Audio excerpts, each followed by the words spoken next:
আজকে আমরা দেখে নেব মোটরের সিরিজ কালেকশন কিভাবে করতে হয়। তো আজকে যে লুপ কালেকশনগুলো আমরা এইভাবে করতে হয়।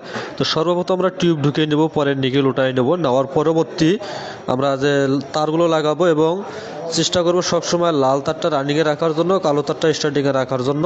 তাহলে অনেকে ডায়াগ্রামগুলো বুঝতে পারে, কারণ অরিজিনাল যে বান্ডিংটা থাকে সেটি ওইভাবেই কিন্তু করা হয়। তো আমি এখন রানিং কয়েলে দিচ্ছি কালো, স্টার্টিংয়ে দেবো আমি লাল তার। এটা সকলে মাথায় রাখবেন।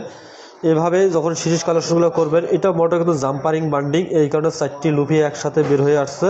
তো এটা তো কোনো সিরিজ কালেকশন একবারে আমি কয়েল ওঠাতেই করে ফেলেছি। তো এটাকে বলেছিলাম আপনাদেরকে কিভাবে মোটর কালেকশনগুলো করতে হয়। ঠিক এরকমভাবে কালেকশন করে দিলে কখনো ওই তারটা যে আপনার বাকি কয়েলের সাথে যা কখনো ফ্লাশিং খাবে না, এটা সকলে সতর্ক রাখবেন। এভাবে কাজ করে যাবেন। এবং এই যে টিউবগুলো আমি ডাবল টিউব ঢুকাইলাম এবং ফিনিশিংভাবে বসায় দিলাম।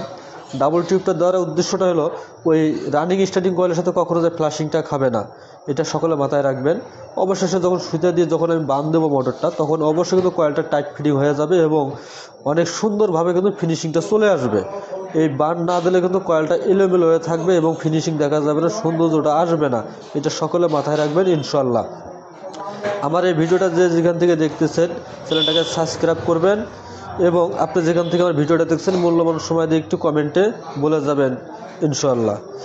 তো আশা করি ভিডিওটা ভালো